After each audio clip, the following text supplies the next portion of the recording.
Everyone, welcome to my channel, Literary World, where I talk about literature, basically novels, poetry, articles, essays, anything that I find interesting or challenging, I will talk about in this channel. My first set of videos are going to be sonnets by Shakespeare. I'm going to explain to you line by line what they mean, so it's a line by line analysis in a new critical sense. And I'm going to start with the first sonnet. So let's dive right into it. From fairest creatures we desire increase, that thereby beauty's rose might never die. But as the riper should by time decease, his tender air might bear his memory. So the first line is very clear. We want there to be more of beautiful creatures, that thereby beauty's rose might never die. This way beauty's rose will never writhe and go away. Beauty is like a bush here with roses, and its roses wouldn't die now because you're going to have offsprings. It means that beauty will stay in generations that are to come. The riper here, let me circle it so you can see it better. The riper here means older people. So the older people by time will go away and will die and will lose their beauty, but their tender air, meaning their offsprings, their sons or daughters, might bear their memory. Their memory, meaning their legacy here, which is their beauty, basically, their legacy. We are saying that based on the context of the poem, that the legacy is beauty. But thou contracted to thine own bright eyes, feedest thy light's flame with self-substantial fuel, making a famine where abundance lies, thyself thy foe to thy sweet self too cruel. But thou contracted to thine own bright eyes means basically that you're too conceited, you're too self centered. You feed the flame of your light with self centeredness. Now, this could be the light of pride in youth or the light of his eyes. In my opinion, both could be correct. This fuel is the self centeredness, this self substantial fuel. The next line says you make a famine when there's supposed to be an abundance, meaning that you are causing the lack of something where there should be an abundance of it. So that where there should be many offsprings of you, your beautiful children, you are depriving yourself and the world of this opportunity and making a famine.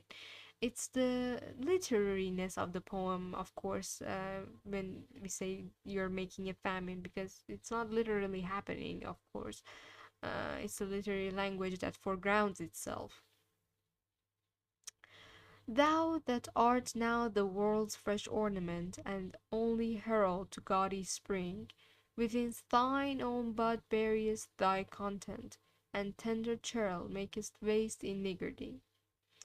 You yourself are your worst enemy. You are too cruel to your beautiful sweet self. Now, the person Shakespeare is talking to in the first 17 sonnets is a young man. So he's right now the fresh ornament, the fresh beauty of the world. Now he's in his prime and only the chief messenger of the spring. That's how fresh and young he is. He is like the messenger of beautiful, gaudy spring. And gaudy here, or showy, I should point out, isn't a negative word here. It basically means beautiful, colorful spring. So it has a positive connotation.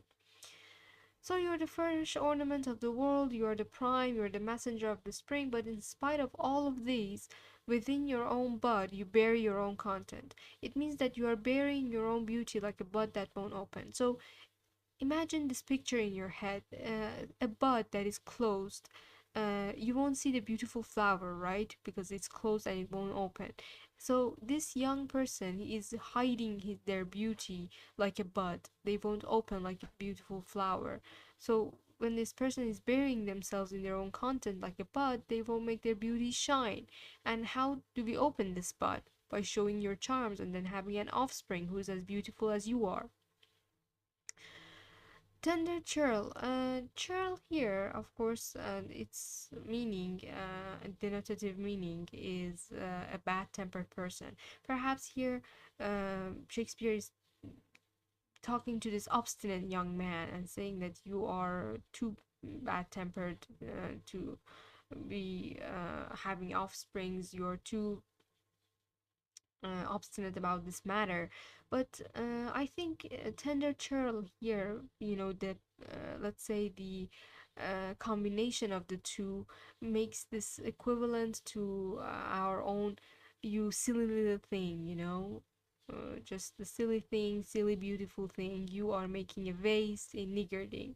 And niggarding here it means hoarding. It's a very important word here. So you're making your beauty go to waste by hoarding yourself, you silly little thing. Now, here comes this little bit of a tricky part.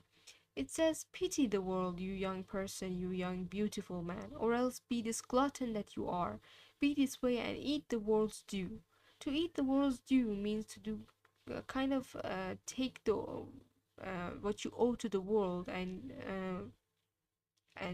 not give it back, not pay your debt. You owe it to the world to have offsprings and have beauty transferred in generations and generations. But you're eating that away. Why? Because you're a glutton. But how uh, are you doing this? By putting yourself into the grave and by basically making yourself go away from this life without having had children. So, this poem, all in all, is using this imperative language from the speaker, who is Shakespeare, to the young man to have children, to have offsprings, to continue his beauty in other generations to come. And this is the whole message of the poem. I think it was pretty easy and we went through it swiftly. But if you had any questions, you can ask them in the comment section and I will be sure to answer them as best as I can. Thank you for listening to my video, and that's all for today.